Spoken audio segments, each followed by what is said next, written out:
An AI just found more security vulnerabilities in just a few hours than most bug bounty hunters find in their entire lives. And no, it didn't use any sort of special hacking tools, just pure reasoning. Yeah, Anthropic's Claude Opus 4.6 discovered over 500 previously unknown high-severity vulnerabilities in major open source libraries. We're talking about Ghostscript, OpenSC, CGIF, libraries that millions of applications depend on every single day.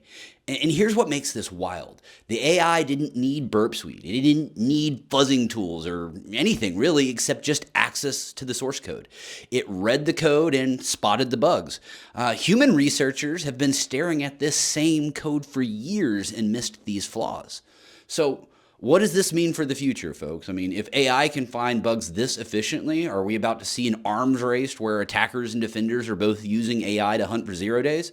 Well, yeah, the best companies with the best AI models might be, the ones that control the future of cybersecurity.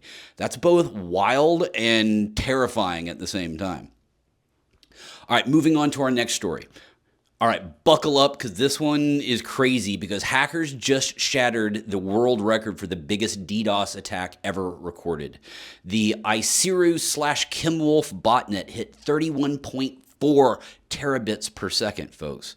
Let me put this into perspective, okay? That's enough bandwidth to stream 4K video to 6 million people simultaneously. And they did this in 35 seconds. This was part of what they called the Nightmare Before Christmas campaign, and the average attack volume was hitting 3 billion packets per second. That's billion with a B, folks. And here's the scary part. Even the biggest content delivery networks and cloud providers, these were all struggling to absorb the attack at this scale.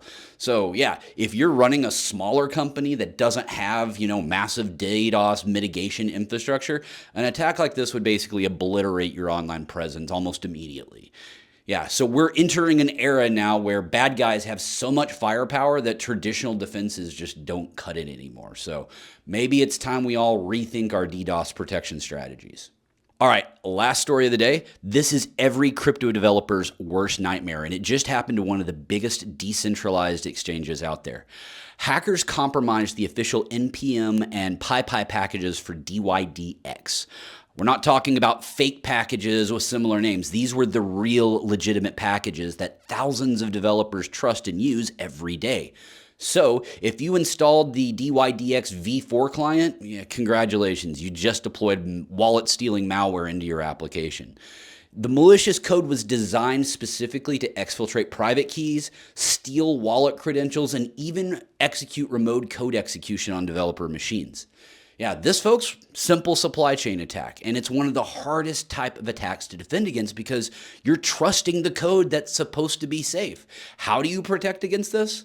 Honestly, you need to be paranoid, pin your dependencies, audit your packet installations, and use tools like Socket or Snyk to scan for malicious code. And basically assume every third-party library is potentially compromised until otherwise proven, okay? The era of blindly trusting NPM installs is over, okay? So that about wraps up today's stories. This is Andy Thompson signing off.